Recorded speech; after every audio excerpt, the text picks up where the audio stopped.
नमस्कार।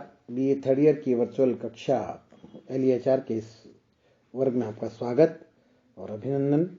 मैंने परीक्षा की तैयारी के लिए कुछ विशेष सूत्रों की जानकारी आपको मेरे पिछले 5-6 वीडियो में दी। आज मैं कोशिश करूंगा कि आपको भारत भारती के माध्यम से पुनः जोड़ा जाए और भारत भारती में जो शेष रहे महत्वपूर्ण अंश है उससे की व्याख्या से अवगत कराया जाए। देखिए, भारत भारती में एक बहुत महत्वपूर्ण पक्ष जो तीसरे पक्ष में आता है वो है संतान पक्ष। अब यहां संतान केवल निजी संतान नहीं जो आपकी देह से उत्पन्न हुई है। यहां कवि जो संतान का वर्णन तो वैसा ही करेगा उसी रूप में, लेकिन वो कह रहा है भारत माता की संतान कैसी हो, भारत का जो है वो पुत्र कैसा हो, भारत माता का पुत्र कैसा हो, वो जगत जननी जो है उसकी आभा फैलाने वाला बिखेरने वाला कैसा हो। तो देखिए क्या कहते हैं, संतान कैसी है हमारी सो हमी से जान लो, मुख देख कर ही बुद्धि से मन को स्वयं पहचान लो, बस बीज के अनुरूप ही अंकुर प्रकट होते सदा, हम रख सके रक्षित नहा संतान सी भी संपदा। देखिए ये 241वां जो छंद है उसमें वो ये कह रहे हैं कि हमसे ये भी जान लो कि संतान कैसी होती है।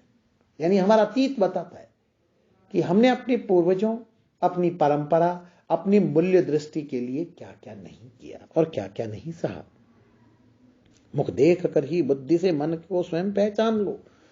आप अपनी बुद्धि यानी अनुभव और विवेक से केवल मात्र पहचान कर सकते हैं कि इस संतान ने अपनी मातृभूमि के लिए क्या क्या नहीं किया, क्या क्या किया।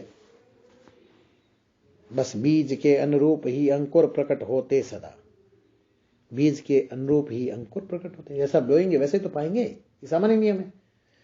बोया पेड़ बबूल का तो आम कहां ते पाए, अगर बबूल के बीज डाले हैं तो आम का वृक्ष नहीं होगा। कबीर ने उसे दूसरे से कहा है, इस तरह से कहा है कि ये इसी एक आदि दोहे में कि बाबी कूटे बावरार सर्प न मारा जाई, मूर्ख बाबी ना डसे सर्प सबन को खाई।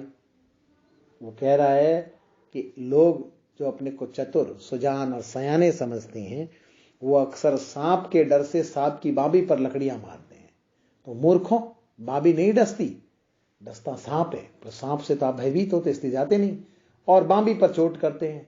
यानी दुनिया को जहां काम करना है वहां तो नहीं करती, जहां नहीं करना वहां करती है, तो परिणाम प्रतिकूल आते हैं। फिर आपके मन में अवसाद उत्पन्न होता है और नकारात्मक भाव पैदा होते हैं, एक चिड़चिड़ापन आता है, अपने आप से कोफ्त होती है और आप कुछ न कर पाने की खींच और चिल्लाहट से भर उठते हैं।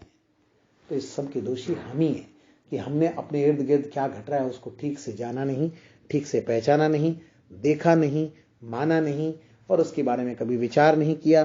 तो परिणाम स्वरूप हमें ऐसी स्थितियों से गुजरना पड़ता है।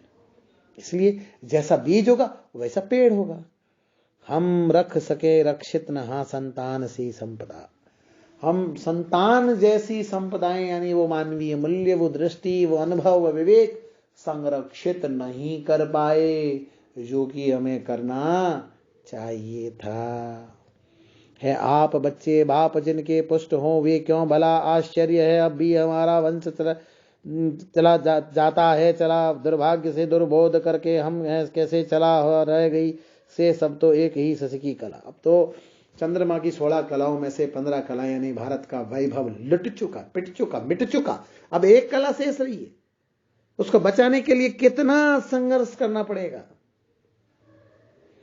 याद रखिए कि हमें केवल संतान नहीं, एक सार्थक संतान उत्पन्न करनी है, एक पुष्ट संतान, एक परिपक्व संतान उत्पन्न करनी है, ताकि वो अपनी बुद्धि, विवेक और बल के योग से समकालीन परिदृश्य में विकास के मार्ग पर जो बाधाएं आ रही हैं, जो विचलन आ रहे हैं, उनको दूर कर सके।